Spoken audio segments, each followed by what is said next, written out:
anything can happen, especially where he's hitting the ball. I didn't say it. Somebody made it up.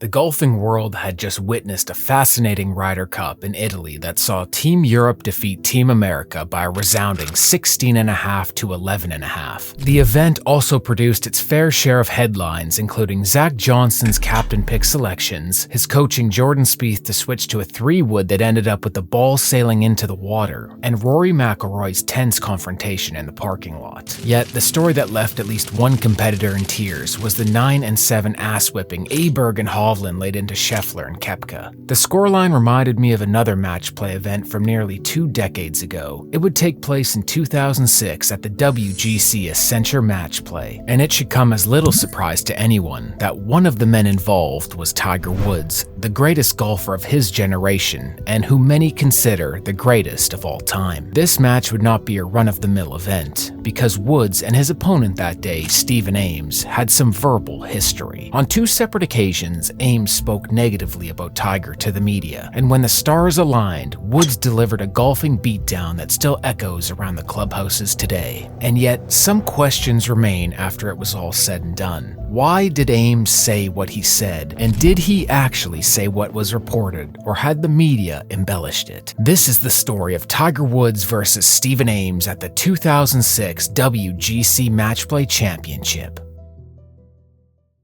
Some similarities are among the many interesting things about the Woods and Ames story. Born in 1964 in San Fernando, Trinidad and Tobago, Stephen Ames developed his talent for golf at a young age thanks to his father, similar to how Earl was a powerful force in developing Tiger's talents. And like Woods, Ames was a bit of a golfing prodigy himself. He debuted at age 16 in the tournament series called the Homan Cup, where he set the course record at Sandy Lane Golf Course in Barbados. Determined to go as far as he could with golf, Ames would then attend college in America with help from his dad. Ames said this about his father: "He started me off with the money I needed. He made sure I went to school in the United States. He definitely provided." Stephen turned pro in 1987 when he was 23, playing on a variety of smaller tours. He won on the newly formed Ben Hogan Tour in 1991 before qualifying for the European Tour, where he would win twice. Ames then earned his PGA Tour card in 1998. He established himself as a consistent and competitive golfer in his early PGA years. He wasn't a big name, but he was good enough to compete with the pros.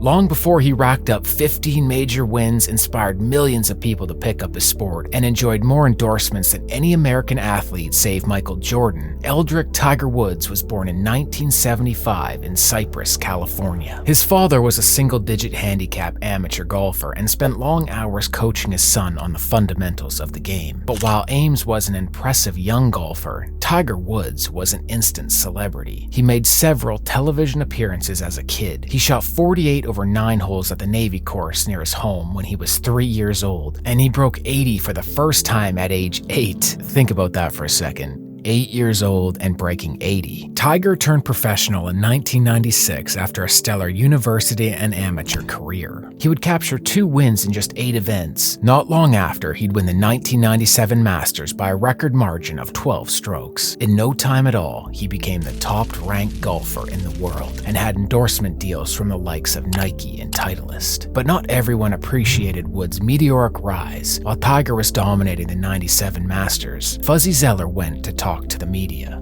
Little boy's driving it well, he's putting well, he's doing everything it takes to win.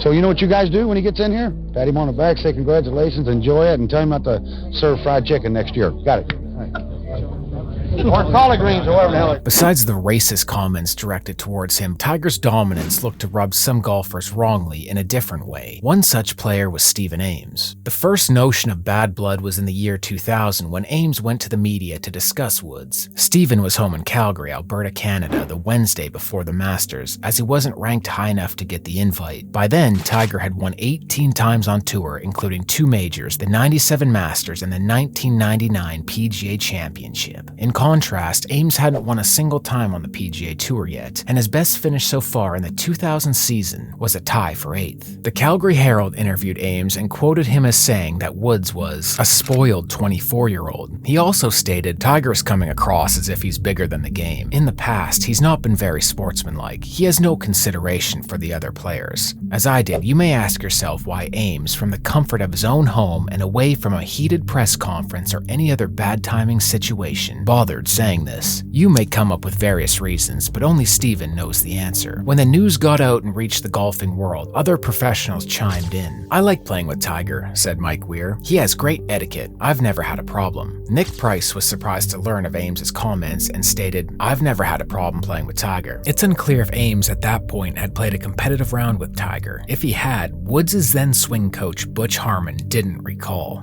Stephen Ames? I wouldn't know Stephen Ames if I was standing beside him. He then went on to say, "It sounds like Stephen Ames has a jealousy problem. If I were Stephen Ames, I would take care of Stephen Ames." Other people and players thought Ames's comments were out of line, claiming it made the older man sound bitter, considering Woods was, by any measure, a superior golfer. And we know Tiger put more eyeballs onto golf, which meant more sponsors and money for everybody good enough to play on the PGA. Eventually, the story would be mostly forgotten about, not by Tiger Woods, by the way, and Ames would finally find some footing on the tour. He finished second at the Players' Championship in 2002 and would win the 2004 Western Open. In contrast, Woods went on to win 3 of the 4 majors in the 2000 season and was victorious at the Masters in 2001, capturing the historic Tiger Slam by winning all 4 majors in a row, a feat that would cement his legacy forever. Tiger's dominance during this time in history was all-encompassing. From 2000 to 2005, he won 8 majors. Fast forward to 2006, where Ames started the year with a tie for 44th place, 2 missed cuts, and a withdrawal in 4 events. Tiger, on the other hand, won the first tournament he played that season. And while those comments made by Stephen Ames, which happened some 6 years earlier, were old news, by the time the 2006 WGC Matchplay Championship arrived that February, he would put spikes in his mouth again. The first round saw Woods going head-to-head against Ames at the Omni La Costa Golf Course in Carlsbad, California. Given the incredible buzz around Tiger at the time, the matchup was sure to be a crowd favorite and get the majority of coverage on TV. However, the hype for the match elevated to another level when Ames took the spotlight afforded to him by giving his 2 cents on the upcoming match, stating, "Anything can happen, especially where he's hitting the ball." Indeed, Tiger Woods was not incredibly accurate off the tee, especially around this time. During the previous year in 2005, he only hit the fairway 54% of the time according to the stats. It's one thing to think that, however, it's another thing to say it before a match, especially given that Woods was the #1 ranked golfer in the world, while Ames, in comparison, was a relative unknown. It also truly came out of left field considering how he started the year. Moreover, Stephen Ames wasn't originally scheduled to play in this tournament, but got the call last minute due to Thomas Bjorn's neck injury. This means he had no practice rounds on the course before the event. The following is what happens when you give the best player in the world ammunition. If for some reason all the majors, the wins, and the money that Tiger had achieved didn't speak to how good Woods was at golf, Ames was about to witness his ability